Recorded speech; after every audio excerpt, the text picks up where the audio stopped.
I instantly fell to my knees in front of him. And I knew that I was falling in the presence of God. Crystal McVea wasn't having a dream. She had died and says she woke up in heaven.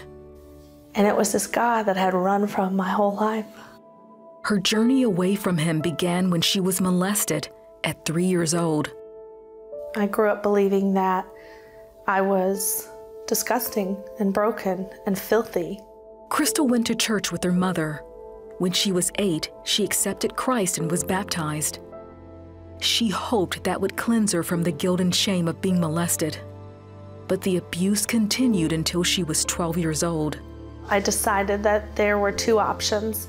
Either one, there was a God and he didn't love me for whatever reason, because he hadn't stopped the things that had happened in my life, he hadn't saved me, or two, there was no God. In her teen years, Crystal started using drugs and alcohol and was promiscuous.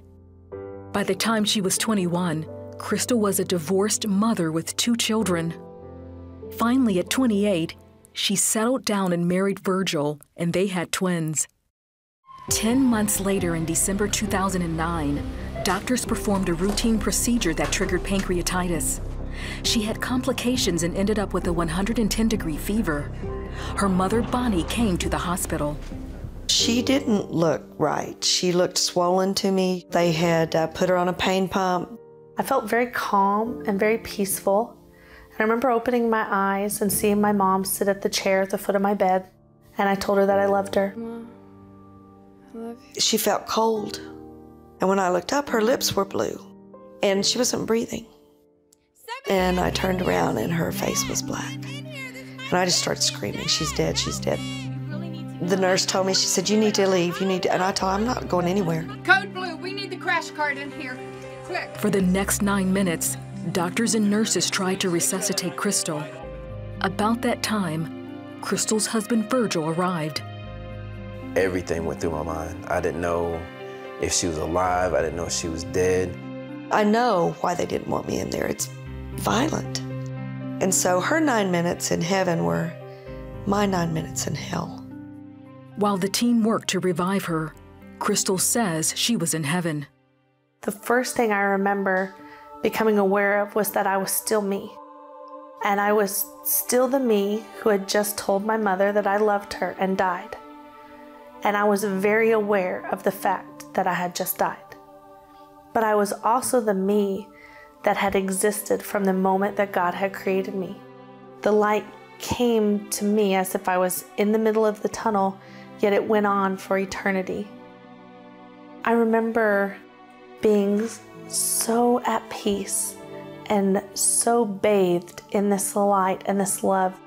She knew she was in the presence of God. I didn't see a face. I didn't see any features other than this beautiful light. And words like amazing and perfect and beautiful, they fall so drastically short. I could not get enough of him. I could not breathe enough of him in. I could not get close enough to the light, and the light was all over me. Then, Crystal says she tried to ask God a question.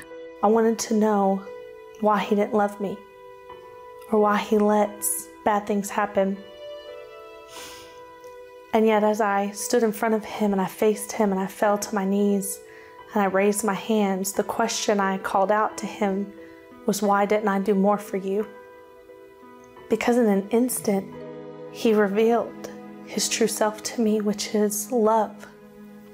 I had never truly worshiped God ever in my entire life, but I fell in front of him and I worshiped him.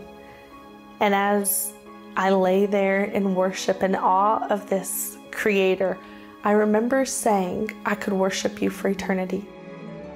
Crystal traveled with God down a tunnel toward the gates of heaven. She noticed a small child ahead of her. She wore a bonnet on her head and she had a little white basket in her hand. I watched her pick her basket up and dip it in the light. She would scoop it and then she would dump the light out as if it was water, and the light would cascade out of her basket, and she would throw her head back and she would laugh. And every time she laughed, every time she moved, my spirit began to swell as if it was a balloon with love. God revealed to Crystal that she was seeing herself at 3 years old. She was me at the moment that the enemy stepped into my life and whispered that I was worthless, that I was broken, that I was disgusting, that I got everything I deserved. She was the 3-year-old that heard that God didn't love her, that He had abandoned her, that He had forsaken her, and that God didn't exist. And He allowed me to know that He had allowed me to look through His eyes and to see the truth. And the truth set me free. All of Crystal's doubts about the existence of God and His love for her faded away. I remember what it felt like to be in chains. And I remember the moment that He took them from me. I was free, and He didn't just say, "Crystal, I love you." He allowed me to experience His love, and His love almost made me explode. Then Crystal says she heard her mother calling her name. And I said, "Can I go tell her that I'm okay?" And He said, "The choice is up to you." And I turned away from this light to go and find where her voice was coming from. And when I turned, He said, "Tell them what you can remember."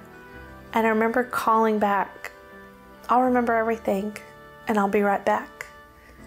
And I looked down through the floor of this tunnel of heaven, and it was as if I was looking at 1,000,000 shimmering diamonds. And the instant that I noticed those diamond-like substance, I was back in my body. Crystal woke up in the hospital surrounded by the medical team. And I turned to my mom, who was crying, and I told her that I was in heaven, that I was with God, and that I was in the most beautiful light, and that I was okay. Crystal left the hospital 8 days later. She'll tell you she left there a different person. My life has completely changed. The person that died in that hospital room was not the same person who came back in so many different ways. But the difference is that I know that there is a God who loves us. I know that there is a Father who really is listening to us, who really is holding us. Crystal has written about her journey in her New York Times best-selling book called Waking Up in Heaven.